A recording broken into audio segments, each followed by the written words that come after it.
Ya. Esa energía de enlace depende de cómo está constituido el núcleo del átomo. Entonces, si nosotros tenemos, a ver, atiende, si nosotros tenemos aquí la energía, ya, y acá tenemos la masa, o sea, lo que llamamos el número de masa, ¿no? Y digamos desde el hidrógeno, que es 1, por ejemplo, y tenemos por acá el uranio 238. Ya. Hay algunos elementos que son estables, que no se desintegran fácilmente, y es porque tienen mucha energía de enlace. Y esos elementos están ubicados más o menos en esta zona, una línea que viene así. Es decir que cuando nosotros hacemos una reacción, ya, el átomo busca generalmente la estabilidad. Ustedes recuerdan la regla del octeto, ¿sí? De que todos los elementos quieren tener 8 electrones en su último nivel energético para parecerse a los gases nobles. Ya. ¿Y por qué se los llama nobles? Porque decimos que no reaccionan. En realidad debería llamárselos gases inertes. En esta época le dirían gases pelucones. Pero en esa época eran los nobles, ¿ya? Los que no tienen contacto con el resto de la gente. Ya, entonces, para buscar la estabilidad a nivel periférico se busca tener 8 electrones. Pero a nivel nuclear, para buscar la estabilidad, los elementos quieren estar en esta zona de estabilidad. Ya, entonces, los pequeños como el hidrógeno se fusionan, se unen y quieren llegar a esta zona. Los otros, como el uranio, se dividen, ¿ya? Entonces tendríamos aquí que estas serían reacciones de fusión y las de acá reacciones de fisión. Sabemos que en ambas hay desprendimiento de energía, ¿verdad? Porque ya vimos cuando el hidrógeno se une, ¿no? Es decir, protio más tritio, por ejemplo, dan helio y desprende energía, ¿no? Acabamos de ver esto. Entonces, esa es la energía que viene del Sol, que es donde se están realizando reacciones de fusión. Las otras reacciones que se realizan en los reactores nucleares son estas. Se trabaja con elementos pesados, ¿sí? Y entonces son reacciones de fisión, y ya vimos cómo el uranio se puede descomponer en criptón más bario. No siempre es criptón más bario, pero es un ejemplo, nada más, ¿ya? Y todos quieren llegar a esta zona. Entonces, esa energía de enlace depende de algunos factores. Depende del número de protones, del número de neutrones, depende si hay número par de protones, número par de neutrones o impar de neutrones, impar de protones, ¿ya? De todos esos factores depende. Pero lo que nos interesa ahora es saber que nosotros podemos obtener energía tanto de reacciones de fusión como de reacciones de fisión, ¿ya? Entonces hay una zona que se llama de estabilidad,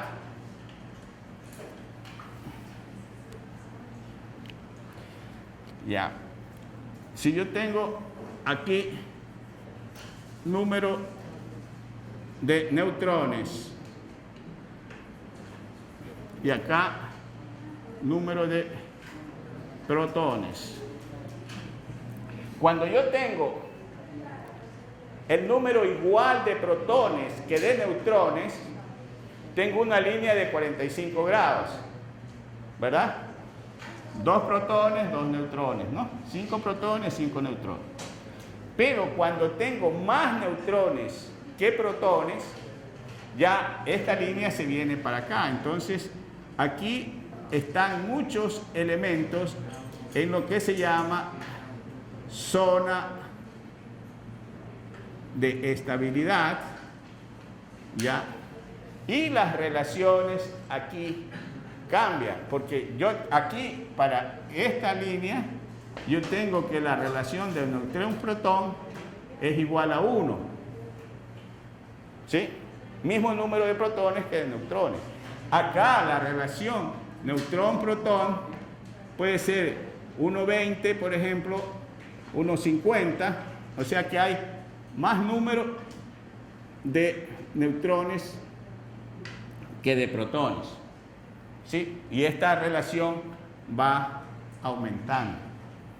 Entonces, ¿qué es lo que hacen algunos elementos? Se desintegran, ¿no?, para ser más estables, y hay otros, que lo que puede ser en el acelerador de partículas, ¿no?, o en los reactores nucleares, que también se forman isótopos, ya se induce una reacción para que haya el elemento que estamos buscando, ¿no?, el que queremos. Bueno, esa es la curva de estabilidad, la zona de estabilidad, la que está a este lado. A ver, entonces, vamos a ver de una vez el concepto de masa crítica. Fíjense, ustedes, pusimos una reacción con el uranio, ¿no?, y vimos que de esa reacción salen 3 neutrones y pusimos los elementos. Ahora vamos a poner, por ejemplo, que este sea el uranio, ya, y que aquí impacta un neutrón, ya. Entonces, al impactar un neutrón aquí, si ustedes se fijan en la reacción anterior, ¿cuántos neutrones salían? Salían 3. ¿Sí? Si uno de estos impacta nuevamente, de aquí van a salir 3 más. Y entonces yo tengo aquí que cada impacto me da 3 neutrones que me pueden producir 3 impactos más o 3 neutrones más.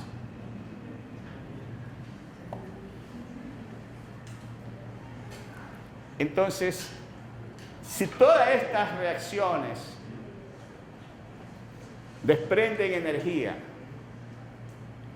y cada impacto me produce 3 y todas se verifican, pongámosle así, en un segundo, quiere decir que ahí se libera una cantidad grande de energía. Esto es lo que se llama reacción en cadena.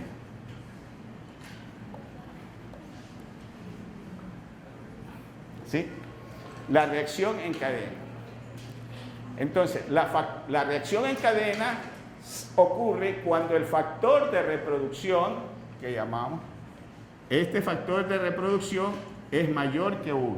O sea que cada impacto me va a producir más impactos, ¿no? O sea, 1 me puede producir 2, me puede producir 3, ¿no?, etc.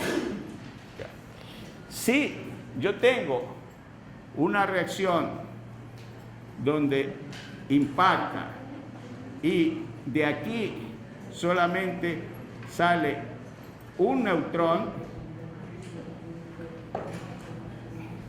y el resto de neutrones se queda aquí y no impacta, entonces yo puedo mantener la reacción porque cada vez voy obteniendo uno solamente, ¿no?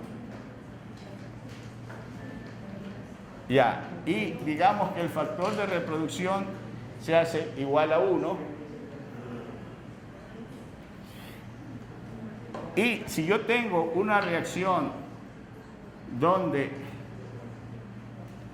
todos se quedan acá adentro, ya, no sale ningún neutrón, no hay más impacto, entonces esto es menor que 1. ¿verdad?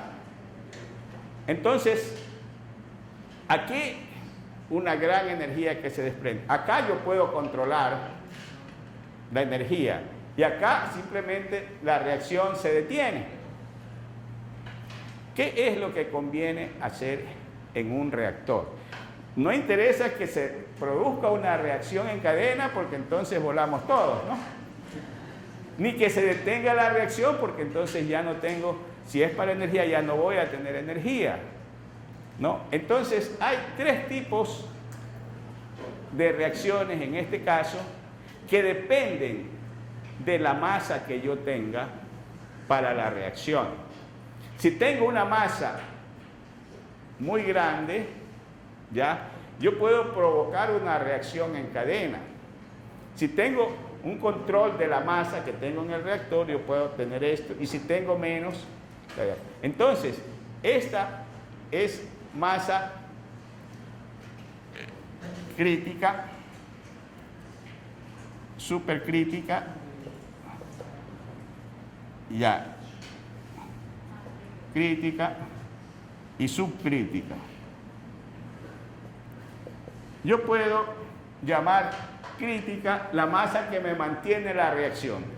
Y estoy en un periodo crítico, digamos, no en una situación crítica. Porque si sube, puedo producir una reacción en cadena. Y si baja, ¿qué sucede? Se detiene la reacción. ¿Sí? El esquema de un reactor, desde luego. Ya.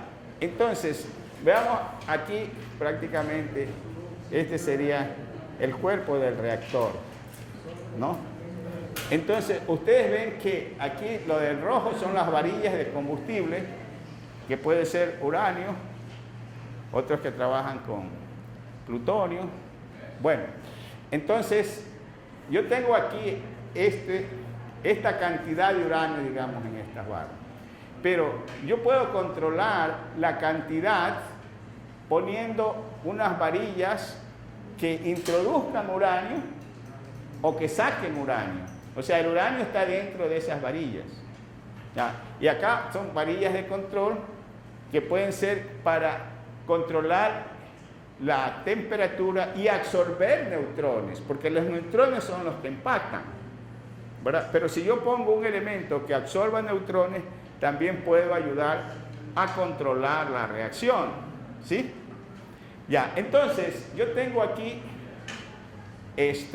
aquí se efectúa la reacción y yo tengo maneras de controlarla introduciendo más uranio cuando ha bajado la temperatura o sacando uranio si yo veo que sube la temperatura, que me indica que hay mucha reacción, ¿sí? O puedo poner absorbedores de neutrones que son a base de boro, por ejemplo, de varillas de boro, o moderadores. Los moderadores pueden ser agua pesada que se introduce aquí. Ya, entonces yo puedo disminuir la velocidad, moderar la velocidad, para que de esa manera controlar el número de impactos. Ahora, como aquí se eleva la temperatura, yo tengo que controlar esa temperatura poniendo agua. Y ustedes ven que aquí hay un circuito de agua, que aquí ve el agua fría, de acuerdo al color blanco es el agua fría, y en la medida que va ascendiendo, se va poniendo más caliente y viene acá caliente y otra vez aquí se enfría, ¿verdad? Aquí se calienta el agua. Aquí hay más de 100 grados, pero el agua aquí no hierve porque hay mucha presión. O sea, este es un circuito cerrado, pero hay presión y entonces el agua aquí no hierve. Y aquí se calienta y acá hay un intercambiador que enfría el agua. ¿Cómo enfrío el agua? Yo poniendo agua fría, ¿no? El agua fría en realidad viene desde acá, donde dice torre de enfriamiento. Ahí se enfría el agua, un sistema, no sé, en el laboratorio podemos ver cómo es una torre de enfriamiento, ¿ya?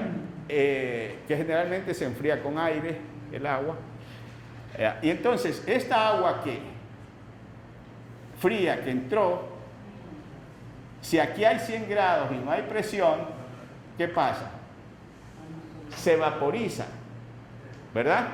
Ese vapor viene acá y mueve una turbina, y la turbina me produce, al rotar, ya tengo un generador eléctrico que me produce la electricidad.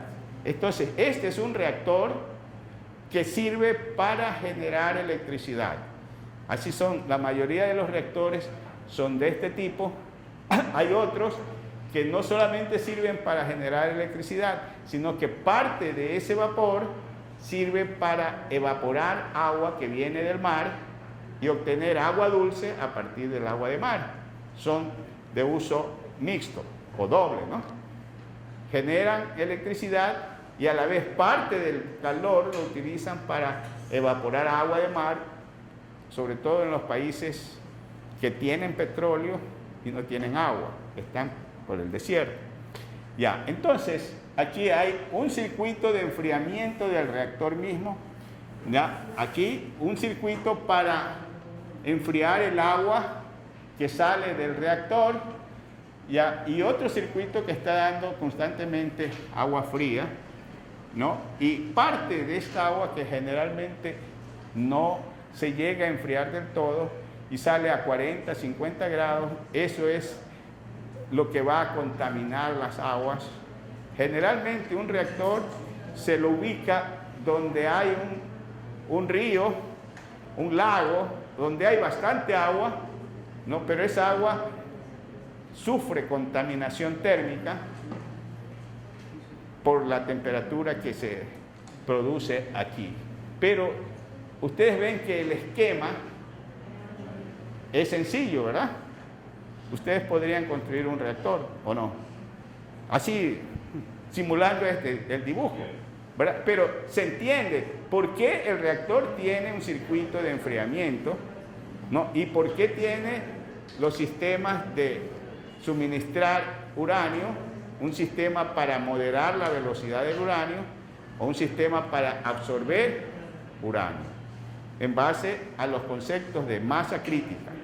Eso es lo que rige. Ustedes ven, aquí ya son sistemas de control que se necesita para tener las temperaturas, para medir las temperaturas y hacer todos los cambios que sean necesarios. Ya, el accidente de Chernobyl se produjo por una falla humana, que se quiso probar el funcionamiento del reactor con un sistema de enfriamiento apagado. Generalmente hay ahora 5 sistemas de seguridad. Es decir, si falla el uno, entra en acción el otro, ya son 5, pero aún así hay riesgo, ¿verdad? Ya si viene un tsunami, algo que no previsto, aunque ahora ya eso se prevé, pero todos ya son circuitos que controlan la cantidad de agua que pasa, todos los movimientos que hemos dicho que son necesarios para mantener la reacción en el reactor sin que se apague y sin que se produzca una reacción en cadena. Ya, así, ese principio de masa crítica es lo que se aplicó para la bomba atómica. ¿Quisieran ustedes saber cómo se construye una bomba atómica? ¿O no? Mejor no. Pero no van a chantajear a nadie. Ya que te pongo una bomba porque yo sé hacer bomba. Ya no, el principio es el de masa crítica. El resto es un mecanismo. Y lo importante allí es el uranio, o sea, el material, el uranio enriquecido que hablamos anteriormente, ¿no? Ahí está la clave, y eso es lo que se controla ahora a nivel mundial, ¿no? De que las empresas o los países no enriquezcan el uranio, porque una vez con el uranio enriquecido se puede hacer cualquier cosa. Ya, pero en realidad es sencillo. Bueno, a ver, ¿qué es lo que vamos a tratar de cubrir ahora en esta clase? Algo que falta aquí, que es de las aplicaciones de los radioisótopos.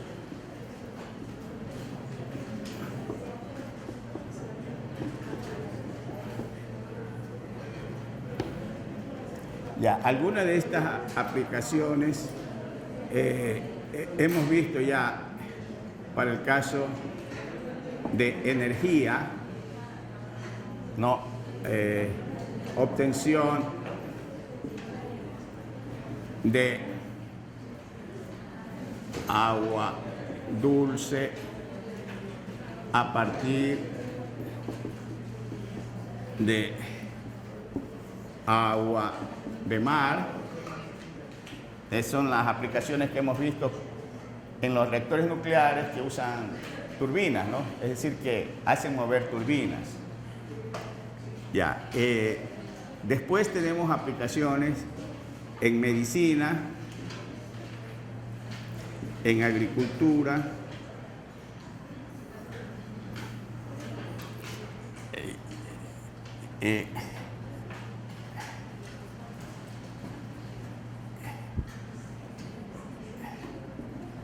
investigación y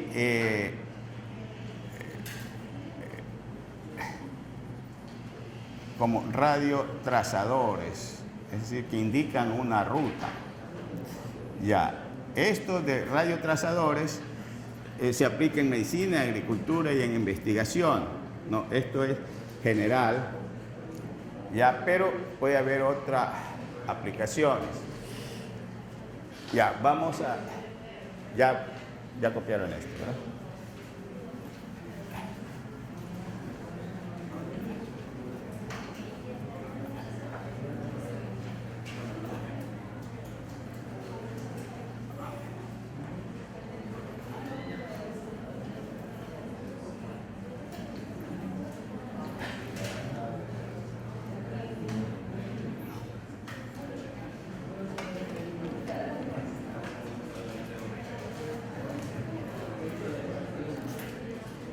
Ya, entonces, veamos, las primeras aplicaciones ya las hemos revisado y veamos algo en medicina, que esto quizás es lo más frecuente y que lo vamos a ver brevemente porque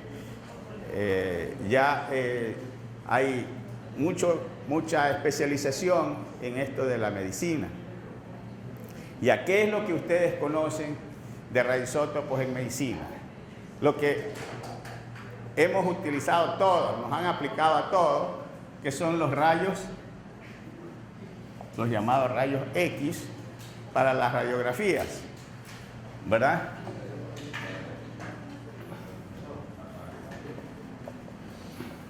Que generalmente se hacen a través de cobalto 60. Es un radioisótopo que se usa en los equipos de rayos X. Ya. A más de las radiografías, que estas pueden ser en cualquier parte del cuerpo, ya hay la aplicación en odontología.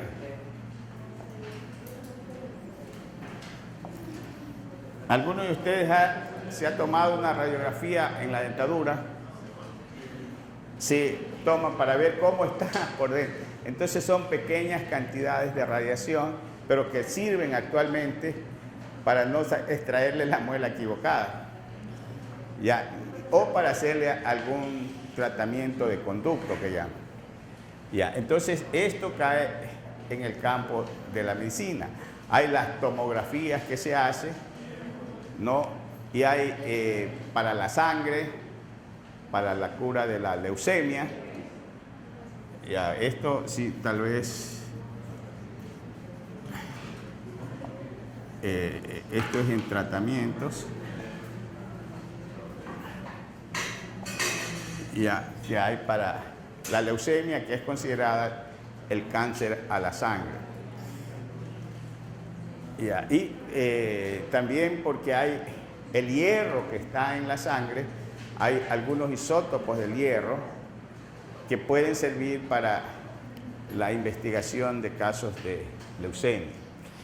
Y bueno, lo que más hemos recibido nosotros es quizás en este campo.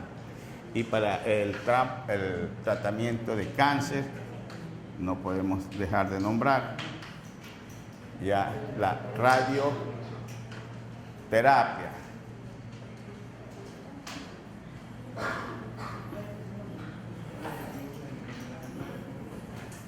Ya, entonces ustedes ven que tanto con la radioterapia como en la quimioterapia hay riesgos, ¿no? De que no solamente se maten las células cancerígenas, sino que se maten otras células o se provoque cáncer en algún otro lugar. Bueno, brevemente, en la agricultura,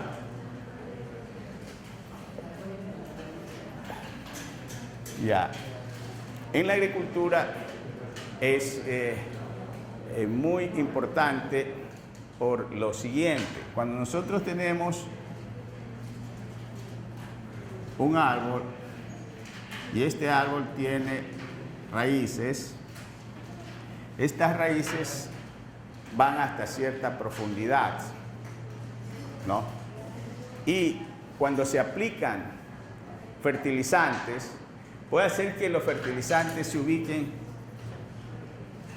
mucho más arriba de donde están las raíces o que vayan más abajo. Lo mismo el riego, o sea, esto es para la aplicación de riego y fertilizantes.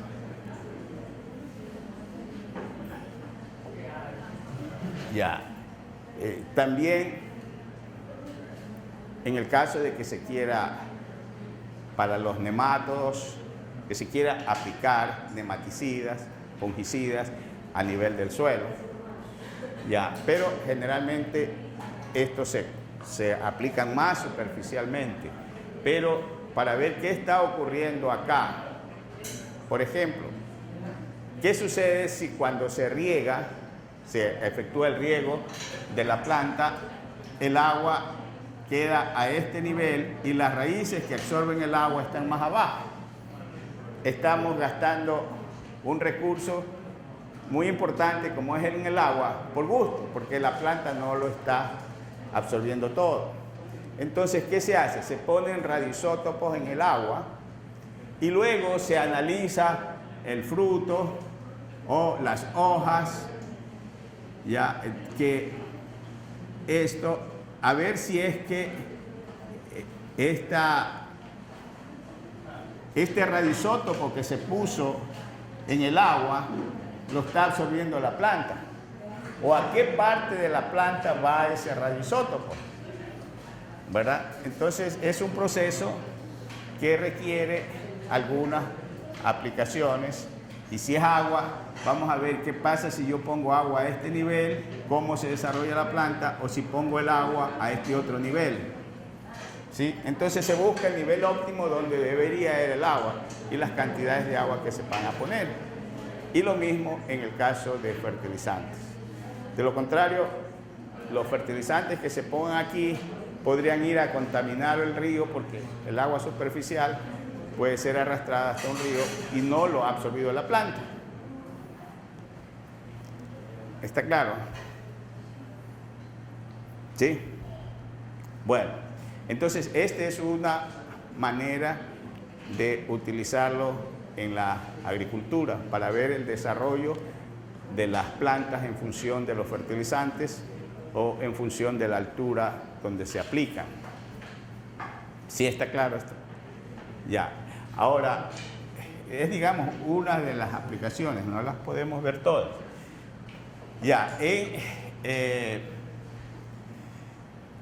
En investigación, se puede aplicar en investigación en cualquier área. Quizás donde más se investiga es en el campo de la medicina, y para eso se investiga el efecto del hierro, especialmente en la sangre, ¿no? Porque es uno de los factores o uno de los casos en que más se incide el cáncer, ¿no? En la leucemia, y por eso la investigación se va en ese sentido. Lo mismo en las tomografías que se efectúan, que también es importante. En el campo de la industria también se hace investigación. Por ejemplo, en la industria se aplica mucho en control de cumplimiento de normas, por ejemplo.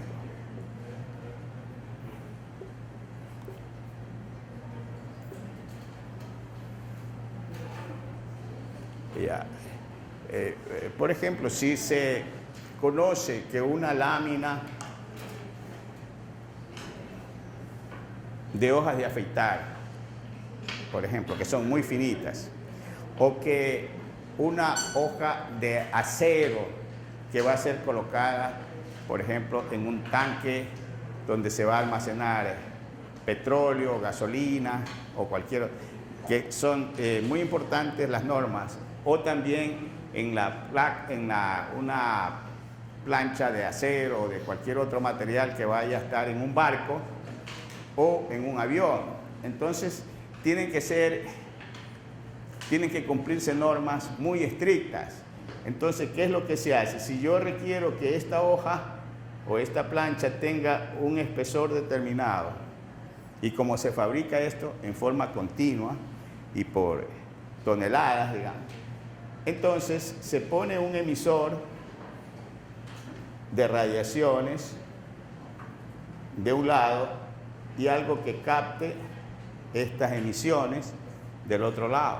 Si la plancha pasa por aquí y, por ejemplo, tiene una falla y es esta, por ejemplo, estamos hablando a veces de milímetros, ¿no? A la vista no se puede ver así sencillamente, tendría que verse tal vez con microscopio. O si tiene una protuberancia, es más ancho de un lado, o puede ser que tenga menos ancho en cualquier sección. Entonces, al pasar la radiación y ser detectada acá, ¿qué es lo que va a ocurrir en este caso? Si es más angosta, la radiación que se percibe aquí va a ser mayor. ¿Y qué va a ocurrir en este otro caso, en que es más ancha? Es lo contrario, va a disminuir la radiación. Entonces, esto se aplica muchísimo en la industria en la metalurgia y en metalmecánica, ¿no? Porque estos materiales deben cumplir ciertas normas. Entonces, ahí hay una aplicación bastante extensa. Ahora, otra cosa que tiene que ver con los radiotrazadores, así como en la medicina también se emplean radiotrazadores, es decir, que se da un radioisótopo y, por ejemplo, en el caso del sodio, si se da un isótopo de sodio, se lo hace ingerir a la persona y el sodio se acumula generalmente en mayor cantidad en los tumores cancerosos.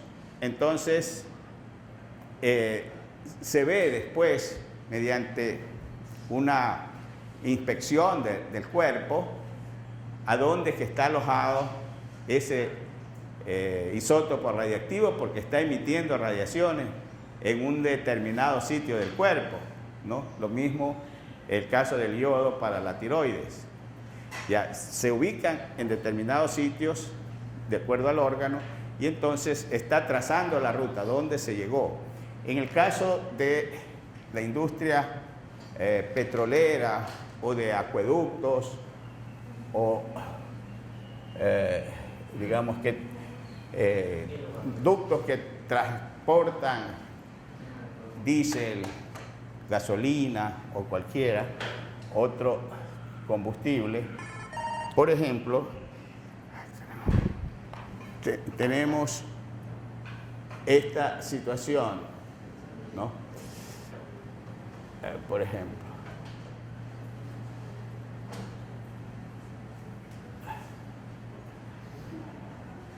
ya se está transportando petróleo por aquí. Caso del oleoducto ecuatoriano. Ya.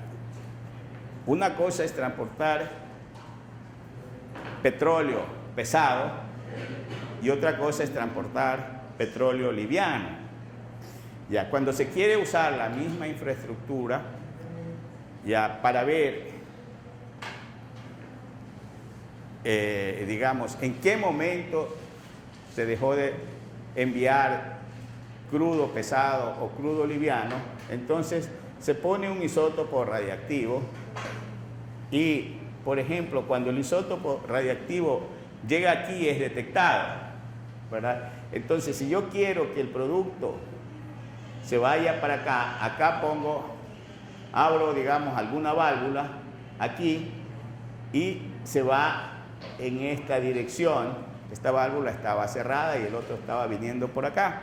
Esta estaba abierta. Entonces, ahora yo puedo abrir o cerrar esta válvula dependiendo, cuando llegó el isótopo radiactivo aquí, qué es lo que yo quiero transportar. Si es crudo pesado y por aquí va a ir el crudo pesado, yo abro esta válvula y cierro la de acá, por ejemplo, ¿ya?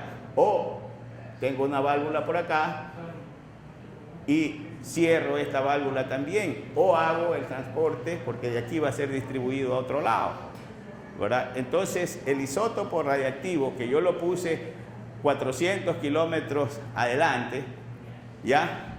Es decir, suponiendo que estuvo en Lago Agrio, ¿ya? Y llegó a Esmeraldas, y aquí es que yo quiero utilizar el crudo pesado, el crudo liviano, entonces hago esto. O si no, si yo tengo la refinería y estoy usando, digamos, gasolina especial o otro tipo de combustible en otro lado y lo estoy transportando desde la refinería hasta un depósito en la provincia del Guayas, entonces hago lo mismo. Mediante válvulas y radioisótopos yo oriento, dirijo el flujo, ¿verdad? Pero ¿qué es lo que me hace conocer a mí que esto que se despachó, por ejemplo, desde Esmeraldas, ya llegó acá? Es el isótopo radiactivo, porque yo lo detecto aquí, así como allá detecto la radiación, yo pongo aquí un emisor o un elemento que me cuenta las radiaciones y cuando esto llega acá, las detecta, ¿sí? Eso es una manera de aplicarlo a este tipo de industria, que más o menos tiene el principio de acá, sino que acá es diferente, ¿verdad? Acá es absorbido por una planta, acá es solamente detectado por un elemento contador que dice están pasando tantas radiaciones por segundo o por minuto. Sí, está claro. ¿Y esa radiación no afecta nada al petróleo? No, es decir, no cambia. Así como nosotros tenemos elementos radiactivos en pequeñas cantidades, si usted pone algo así, un elemento radiactivo en la gasolina, en el petróleo, no le va a afectar. ¿Sí? O sea, porque son pequeñas cantidades. Ya, y en el caso de que se necesitara una cantidad mayor, una vez que ya está por aquí, puede alguna parte desecharla. Sí, porque esta es la parte que viene con el isótopo radiactivo. A mí me comentaron una vez que los seres humanos no podemos vivir con radiación, con la radiación en exceso, ¿verdad? Pero las plantas y los animales sí pueden vivir con esa radiación en exceso. ¿Eso es verdad? Claro. Por ejemplo, las plantas que tienen carbono 14 lo utilizan más bien por efectos de la fotosíntesis, ¿no? Para convertirlas en glucosa. O sea que la energía nuclear solamente nos podría haber afectado a nosotros, los seres humanos. No, también afecta a las plantas porque es exceso de radiación. Pero pueden vivir con eso. Claro, es decir, cuando está bajo la dosis que les hace daño. Y también hay esterilización de alimentos con radioisótopos, que es otro tipo de aplicación, digamos que es para la industria de alimentos. Ya.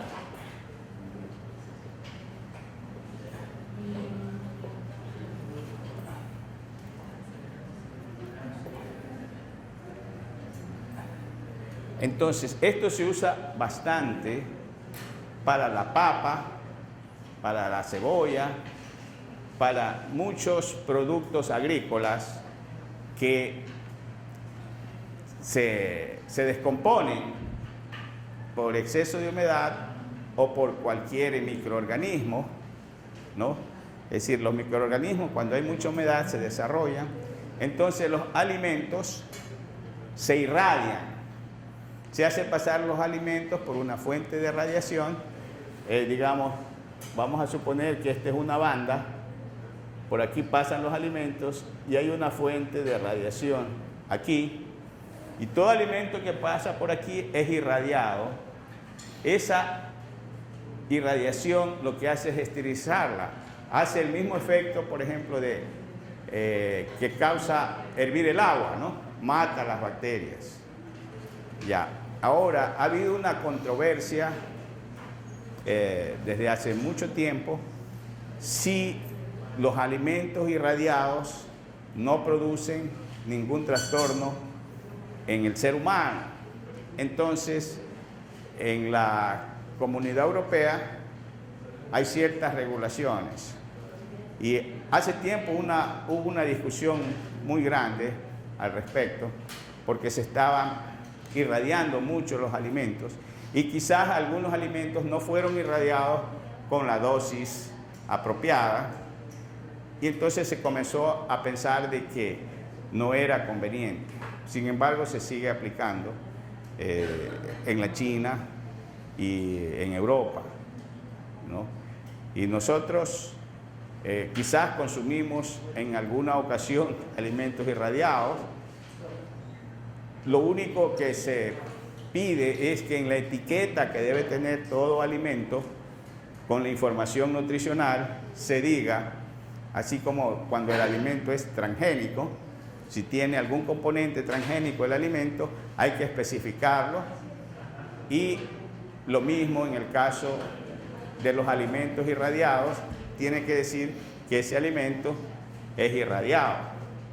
Ya, o sea que no es tan fácil la comercialización porque hay muchos prejuicios. Puede ser que no haga daño si está bien irradiado, si está en la dosis permitida. Pero pues, hay personas que no quieren consumir esto y deben ser informados. Bien. Bueno, esto, digamos, son aplicaciones así vistas en una forma breve y sencilla. Sí se entiende el efecto de la radiación. Esta es la parte positiva de los radioisótopos, ¿no? Que se producen en los reactores nucleares. Entonces hay muchos países que quieren tener reactores para producir radioisótopos para estos usos, pero no se sabe ahora, que siempre se está pensando en que pueden ser para efectos bélicos. Con esto damos por finalizado el capítulo de energía nuclear.